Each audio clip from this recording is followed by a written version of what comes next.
Welcome to Catalytic Leadership, the podcast designed to help leaders intentionally grow and thrive. Here is your host, author, and leadership and executive coach, Dr. William Attaway. Hey, it's William, and welcome to today's episode of the Catalytic Leadership Podcast. Each week, we tackle a topic related to the field of leadership. My goal is to ensure that you have actionable steps you can take from each episode to grow in your own leadership. Growth doesn't just happen. My goal is to help you become intentional about it. Each week, we spotlight leaders from a variety of fields, organizations, and locations. And my goal is for you to see that leaders can be catalytic no matter where they are or what they lead. I draw inspiration from the stories and journeys of these leaders, and I hear from many of you that you do too. Let's jump into today's interview. I'm thrilled today to have Craig Cooke on the podcast. Craig is a successful entrepreneur who had the foresight to start a digital-first company, utilizing the internet long before digital first, digital transformation, and other buzzwords of today were created. With extremely limited resources of $1,300 and an Apple computer, he started rhythmnet.com with a couple of friends from college. Over the years of struggle, adaptation, and repositioning the brand, Rhythm was sold to a world-class digital creative agency in 2019. Craig stayed with the company for just over 3 years, completing a 26-year marathon of running the company as CEO. Today, Craig shares his business wisdom, experience, and expertise in 3 key areas: executive leadership, brand development, and marketing communications. He's published his first book, Business Kung Fu, which has attained bestseller status on Amazon. Also, he studied and served as a practitioner of Chinese medical Qigong since 2015, bringing energy healing to hundreds of people. Currently, he's pursuing a doctorate of Chinese energy medicine from the Temple of Change and Transformation. Man, Craig, I'm so excited that you're here. Thanks for being on the show. Oh, thank you, William. Thank you for that intro. That's great. And I'm really happy to be here, excited to talk with you today. So thank you. I would love to start with you sharing some of your story with our listeners, Craig, particularly around your journey and your development as a leader. How did this all get started? Well, I'll start with when I was very young, I actually was fortunate enough to grow up in an entrepreneurial family. My mother had a very small restaurant, just like 14 tables. And my parents also had a automatic fire sprinkler construction company. It was small too. Designing, installing, maintaining automatic fire sprinkler systems. And they did pretty well for a period of time, but then when the early 90s, the recession at that time hit, it was a downward spiral. So it's interesting to kind of witness and be a part of a rise and fall of family business. And I actually started working when I was 10 years old in my mother's restaurant washing dishes, a couple nights a week, not nothing too terrible. It was for me, I just liked to be around my mom and other people in there because otherwise I was by myself. So I didn't mind it. It was cool. And then when I was 13, I continued to wash dishes until I was 13. Then I became a busboy. And then I continued that until I was 16. And then I became a waiter. And that was an interesting job with being a waiter. It teaches you so much, just working in a restaurant in general, but also in that role, learning efficiency, not wasting a trip, being organized, handling stress and pressure, because when it's super busy, the restaurant environment is tough.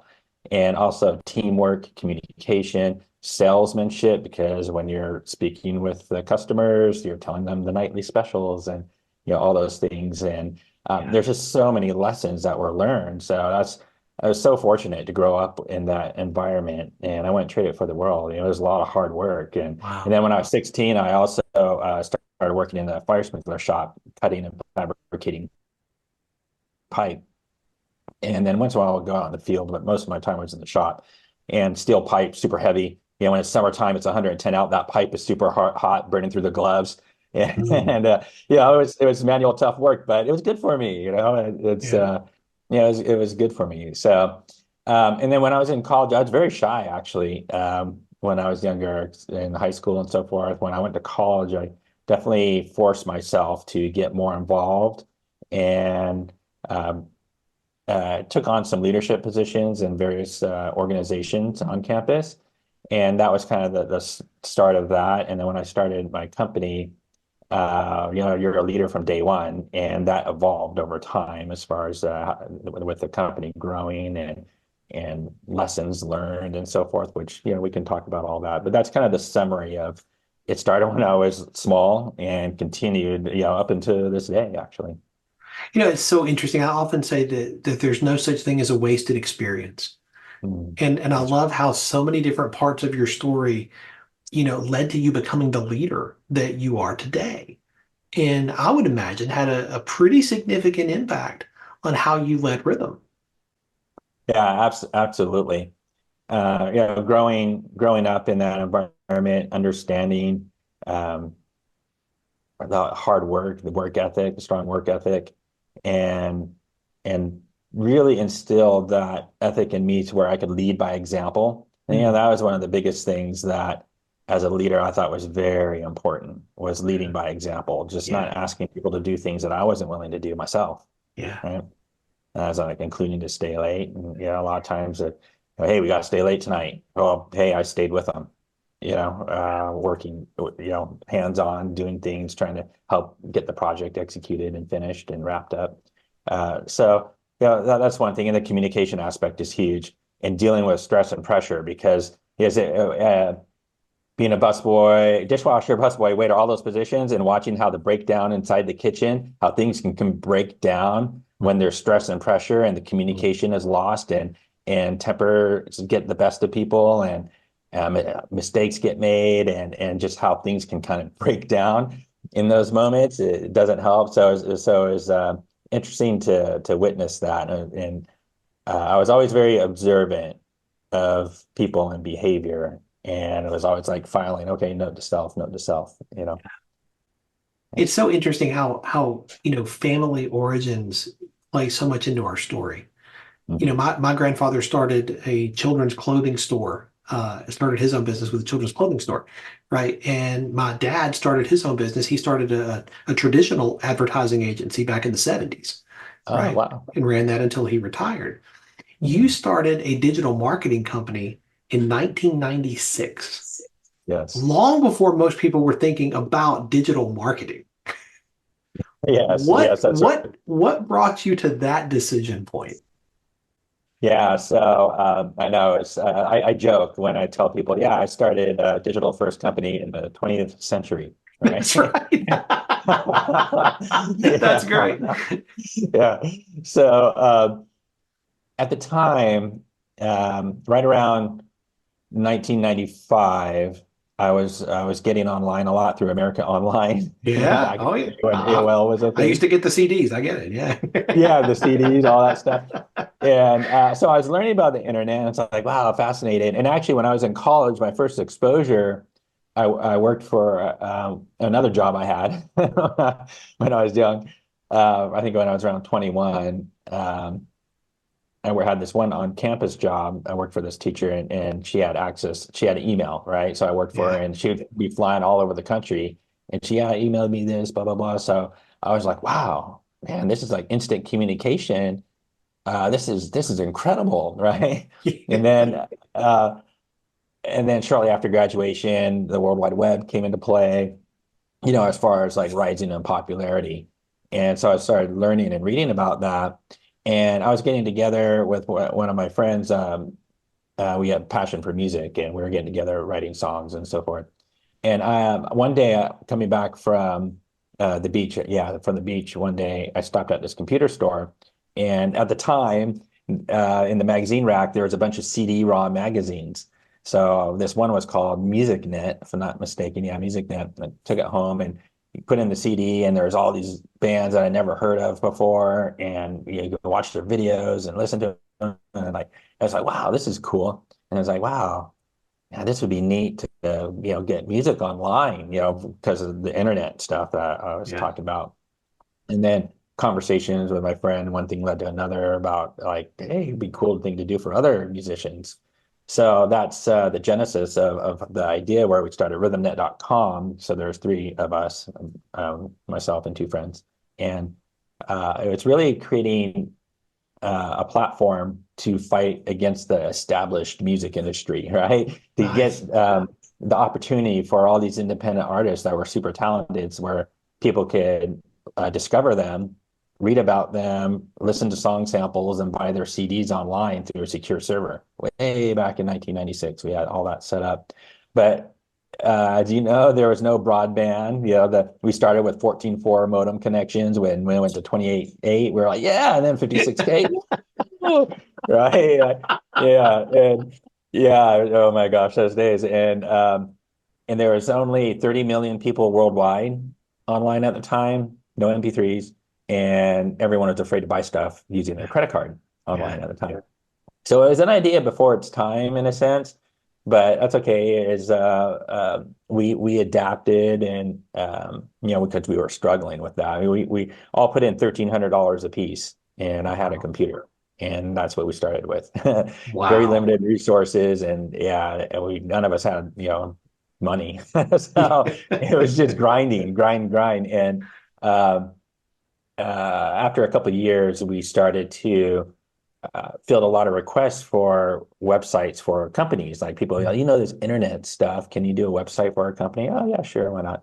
And then after filling a bunch of those requests, like we can actually make good money for our time doing this. So we switched gears, put the music thing on the side, uh, kept maintaining it, and then changed our name to RhythmNet Design Group, Mm. or adopted another name, and then started focusing on web design for companies. And then over Wow. time, started acquiring additional capabilities because I saw a vision of the future of an integrated approach to marketing, with offline and online, and just worked over time to build up those capabilities like email marketing, search marketing. Learned a lot of print. Actually, we did a lot of CD-ROM manufacturing and package design and printing, Wow. brokering printing. And then which led to CD-ROM projects or big pharmaceutical companies. I worked with like almost all of big pharma companies doing runs of these CD-ROM applications that were patient education um, multimedia experiences. And we would do 50,000, 100,000, 500,000, 1 million unit runs Wow. of these really pretty cool applications. It was cool stuff. Those were neat days. But yeah, we just adapted and evolved over time to become this integrated digital agency. Mm. Mhm. And then a 26-year run as the CEO of that. I mean, Yes, that's pretty yes. unique. You don't see a lot of people making a 26-year run with the same organization. Yeah, I'm a marathon runner. I equate each year to a mile. That's right. That's right. Yeah. Yeah, I ran a marathon, and believe me, when I finished, I really needed to decompress and take a Mm. break. I mean, it's a great journey, great run, Yeah. but I really need to. Actually, yeah, you're right. A lot of people, they bounce around, or they stick with something like 5 years, or maybe Mhm. 10 years, or whatever. But yeah, 26 years. The day the business was officially sold was January 2nd, 2019, and we had Mm. officially started our business on January 2nd, 1996. So it Wow. was the anniversary to the day, our 23rd year Wow. anniversary of when the company officially sold. So that was My kind of cool. goodness. That is cool. Yeah. I would imagine that kind of run and that kind of success had a cost. Yes, it did. Yes. Now everything has a cost. Nothing's Yeah, free. that's Everything right. has a cost. Even if you think it's free, it's not, because at the bare minimum, it's time, and time is money. Time, even if you don't think of it that way, it's money. We only have so much time in our life. So every second you spend, that's what you say, the saying, how do you spend your time? You're Yeah. spending your time. There's a cost to everything. Yeah. So for me, one of my biggest costs was my health. Mm. I was in such great shape when I was 25 when I started my company, because I'd been studying martial arts intensively for 8 years, from 17 to 25. And I did a lot of strength training too, and I was just in really tip-top shape.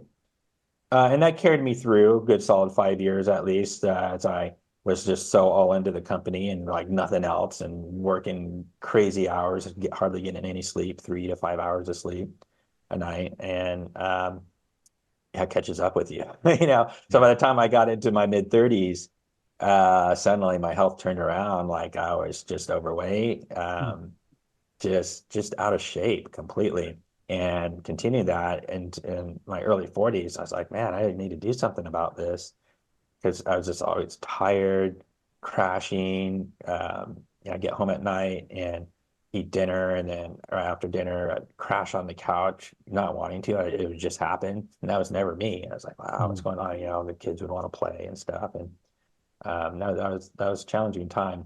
And I ended up going to a doctor, naturopath doctor. She's still my doctor today. And so this is about like 7 years ago or so, and got a blood panel and discovered that I had a challenge with diabetes. I was diagnosed with diabetes. Yeah. And I like to say a challenge because it's mindset, Yeah. right? I don't claim it. It's more I have a challenge with it. So that hit me like a baseball bat. Yeah. Like, wow, I'm only like 40, well, 44, 45 at the time. 45, 46, yeah. And I was like, wow, it's too early. Well, this sucks. All right, well, I got to do something about it. So I talked to her like, hey, I want to change this. And I didn't want to take any pharmaceutical meds. I worked enough with the pharma companies, not a fan. So I said, how could I beat this naturally? And she said, you can do it. It's a lifestyle change. So I said, all right, let's do that. Help me out.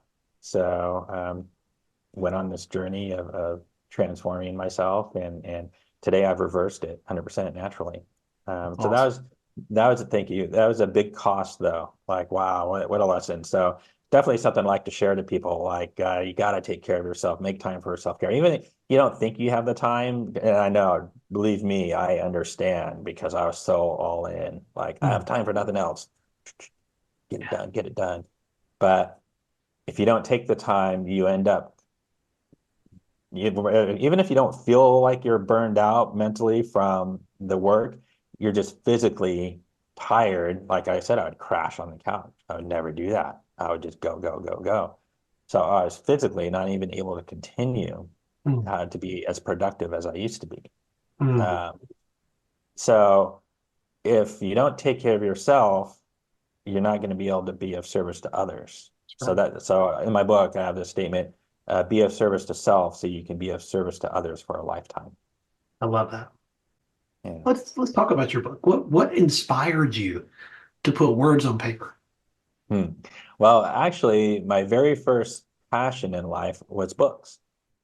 As soon as was able to read, I always had a book in my face. I was always reading, constantly reading. And before then, I'd always be asking my mom to read to me. Yeah. And but as soon as I could read, always a book in my face for the longest time. And it was really my very first passion. And I remember being around 17, 18 or so, thinking, one day I'd really love to write a book. So it's just a thought, a desire in my mind that kind of just got filed away. And of course, I didn't know on what that would be. But just because I just loved books so much. And then around 2011, because it took me 12 years to get this done. I thought, it's time for me to write that book because I have a great story to tell. Yeah. And I came up with the concept of business kung fu. So I was thinking, what's the story I can tell and share with people? Yeah. But I'm glad it took me 12 years to get it done, because if I had wrote it back then, it wouldn't be as valuable as it is today with the lessons and the journey that I've had up until today. I'll often talk about how the experiences in our lives are never wasted, but they're also not just for us. And, we have an opportunity. We can either be a reservoir of all the experiences and the learnings, the things that we gained, or we can be a conduit of that. And we can share those with those around us so that our experiences then are not just for us, they're also for the benefit of those around us. And I love that that's how you see sharing through your book. So tell me, Business Kung Fu, tell me like what kind of audience is this book most suited for? Who did you write to? Yes. And real quick, 100% I agree with that statement that you just made. I mean, that's one of the big things when after I rested from the marathon and I started thinking about the next chapter, it's like, wow, I have all this experience. How selfish would it be of me not to share that? Yeah. Right. So I said, I need to share this. So, big aspect of doing what I'm doing today, which we could get into. But so the book is a component of this sharing, and it's really geared for entrepreneurs. That's the context, it's been my journey. Now, any sort of business professional could benefit. Um, any professional field, actually, it could benefit from some of the underlying principles. And it's interesting, some of the reviews that I've been getting on Amazon, there's been comments where some people have stated not only is it a good roadmap for business and entrepreneurs, but it's a good roadmap for life. Mm, And I was like, wow, that's really cool.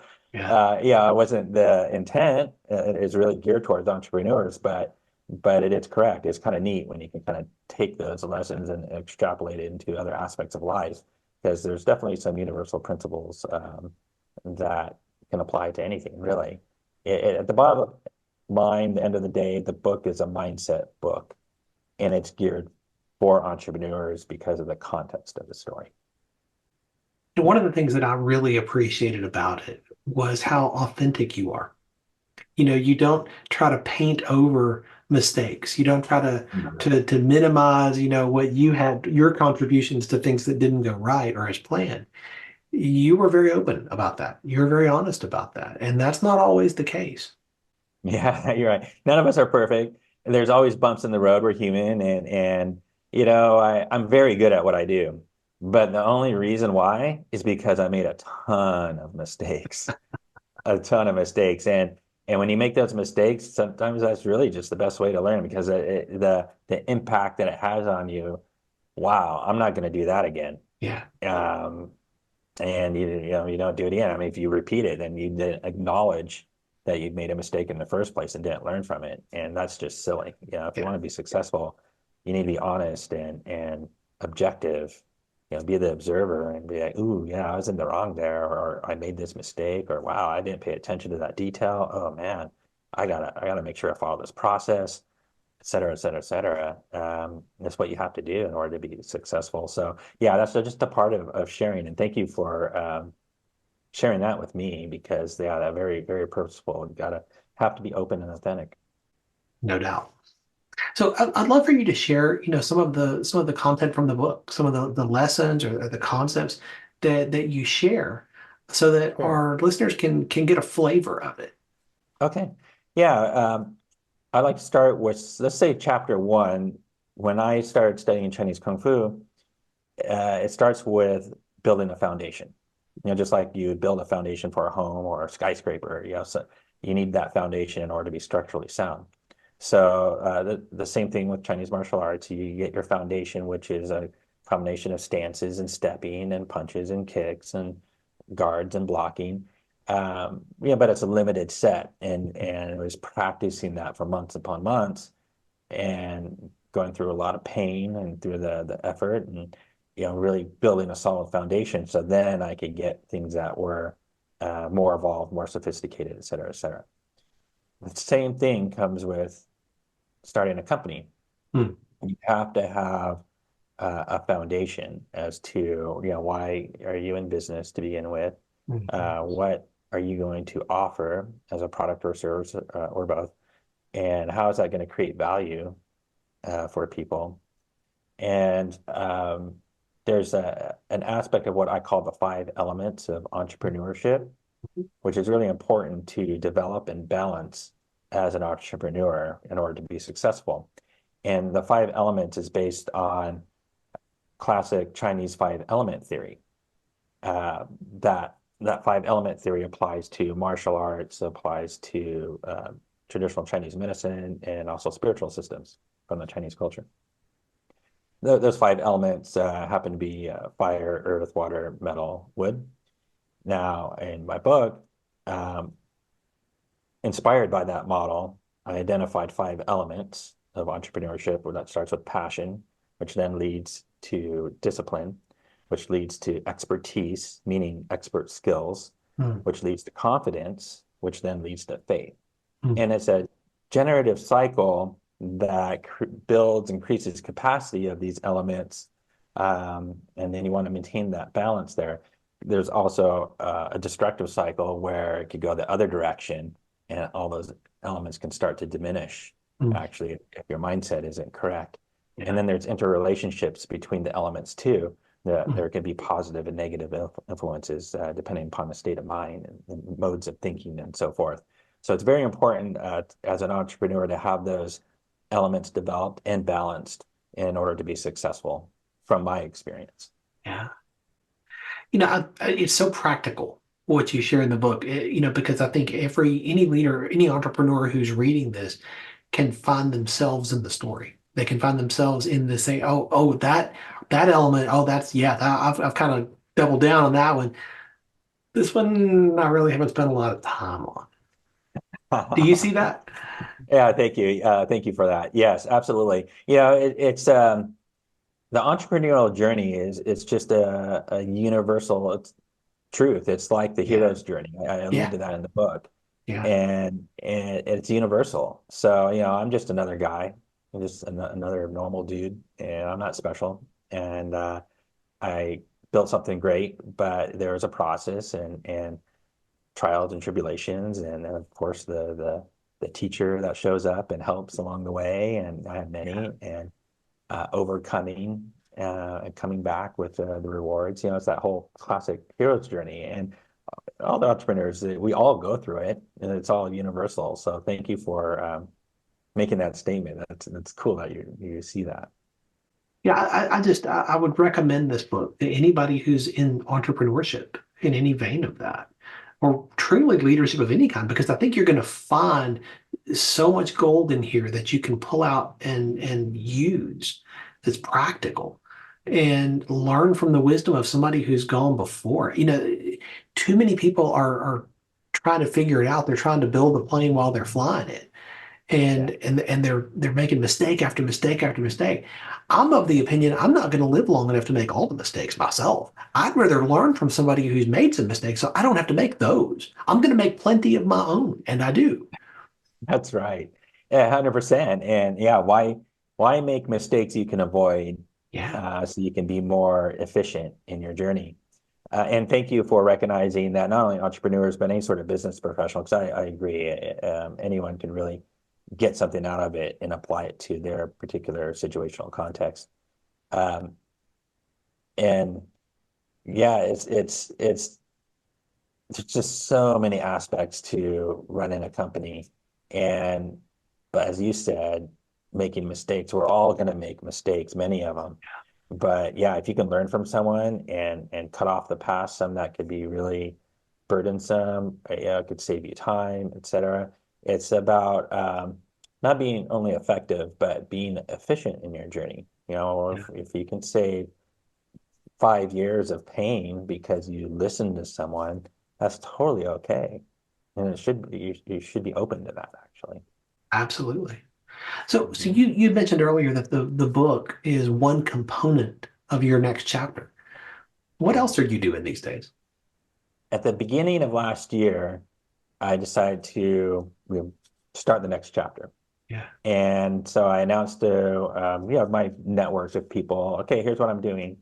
And which was 2 main things. One was easy transition to doing business consulting, advisory work. And the 3 areas that being focused on marketing communications, with an emphasis on digital experiences based on, of course, running a digital Sure. agency, right? No brainer. And then brand development, because actually I had a lot of experience doing brand development, and I enjoy that, actually. Um, and then a third pillar, leadership development, just based on my track record, what I've achieved, Inc. 5000 list 5 years in a row, best places to work 4 years in a row, et cetera, things that I can share with people. So, it's about that sharing, right? So that's one aspect. And then also, which people can read up a little bit on my site, is what I refer to as energetic practices. And it's energetic practices. What does that mean? It means working with energy, and I'm a practitioner of what's called Chinese medical qigong.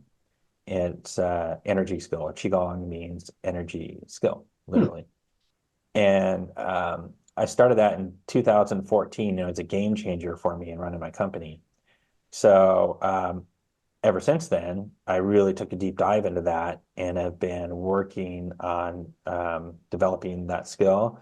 And I've conducted over 800 sessions, energy sessions with clients. And I have a lot of professional people that come to see me, actually.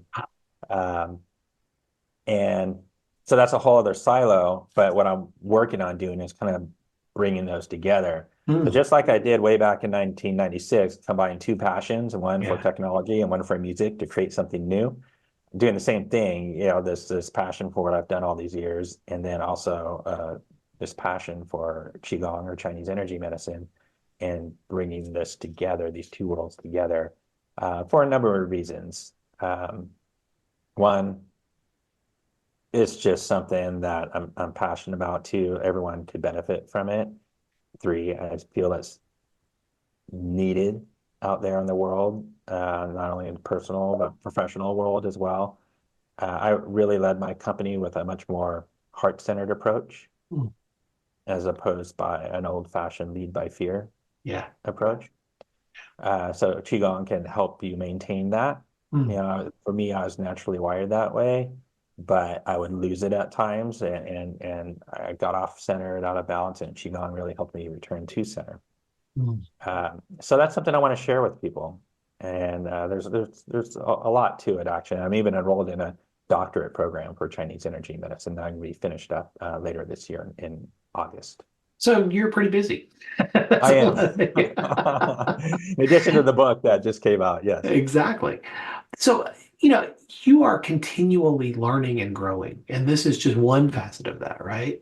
But, Yes. you're going to need to be a better leader 5 years from now than you are today, just like you're a Mhm. better leader now than you were 5 years ago. Right. What do you do to stay on top of your game?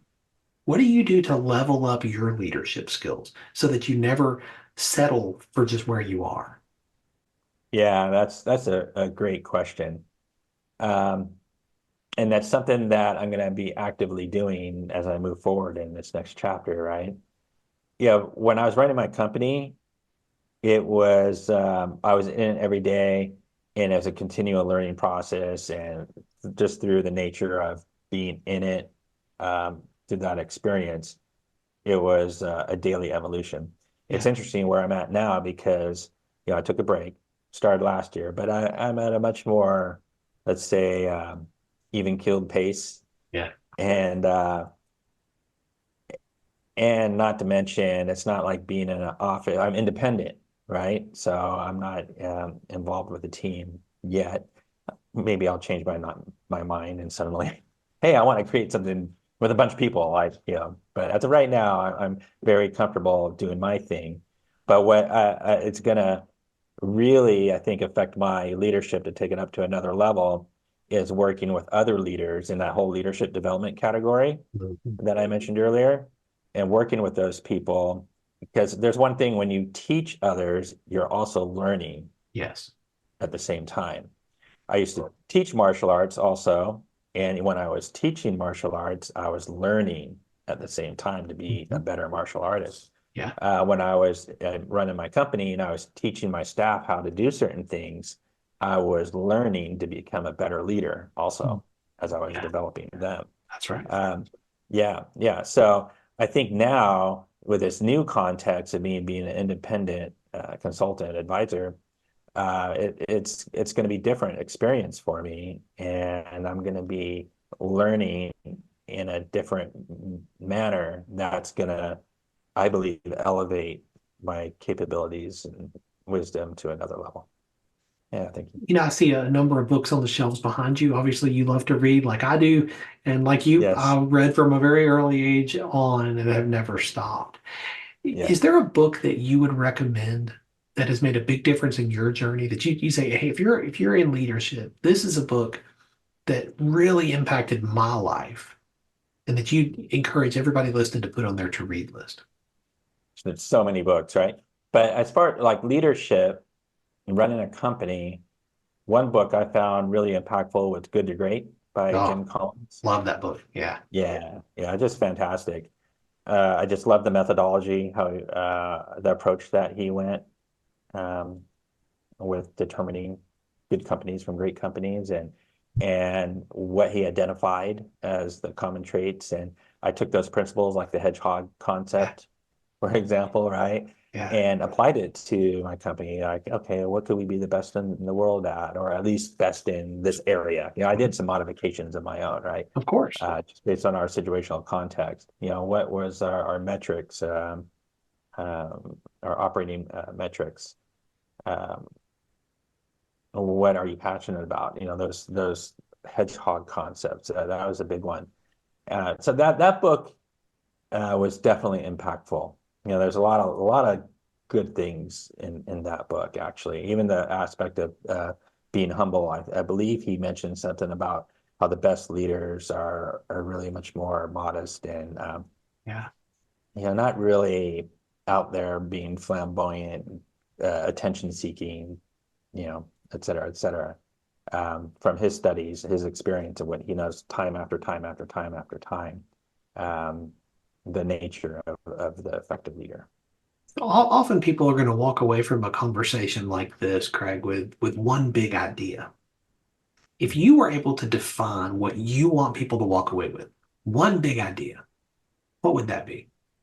That's a great question. I was going to say one thing, but I need to go back to that 5 elements of entrepreneurship because it is unique because it's not something that is out there. It's something I created. Yeah. And okay, maybe I'm being biased here, but I do feel it's very important that one pays attention to these 5 elements and they work to develop that and balance it.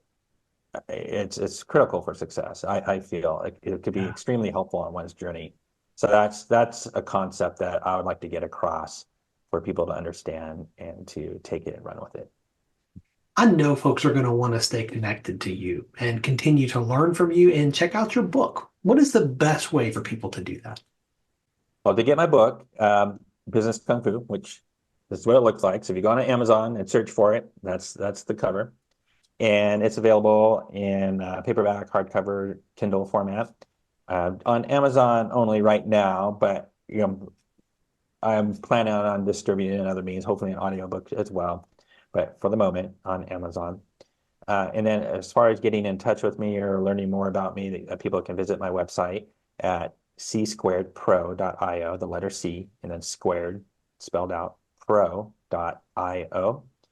And there's a contact form on there. I don't list my number or email just because you get on all these crazy lists and get spammed like crazy.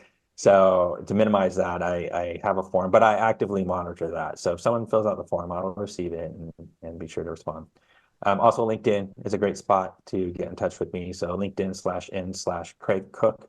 So that's Craig, not Greg, but Craig, Craig, and then Cooke, Cooke. So Cooke with an E at the end. And I'm on other channels too, Craig Cooke, like Twitter and Instagram. But LinkedIn and my website are the 2 best spots. Thanks for joining me for this episode today. As we wrap up, I'd love for you to do 2 things. First, subscribe to this podcast so you don't miss an episode. And if you find value here, I'd love it if you would rate it and review it. That really does make a difference in helping other people to discover this podcast. Second, if you don't have a copy of my newest book, Catalytic Leadership, I'd love to put a copy in your hands. If you go to catalyticleadershipbook.com, you can get a copy for free. Just pay the shipping so I can get it to you, and we'll get one right out. My goal is to put this into the hands of as many leaders as possible. This book captures principles that I've learned in 20 plus years of coaching leaders in the entrepreneurial space, in business, government, nonprofits, education, and the local church. You can also connect with me on LinkedIn to keep up with what I'm currently learning and thinking about. And if you're ready to take a next step with a coach to help you intentionally grow and thrive as a leader, I'd be honored to help you. Just go to catalyticleadership.net to book a call with me. Stay tuned for our next episode next week. Until then, as always, leaders, choose to be catalytic. Thanks for listening to Catalytic Leadership with Dr. William Attaway. Be sure to subscribe wherever you listen to podcasts so you don't miss the next episode. Want more? Go to catalyticleadership.net.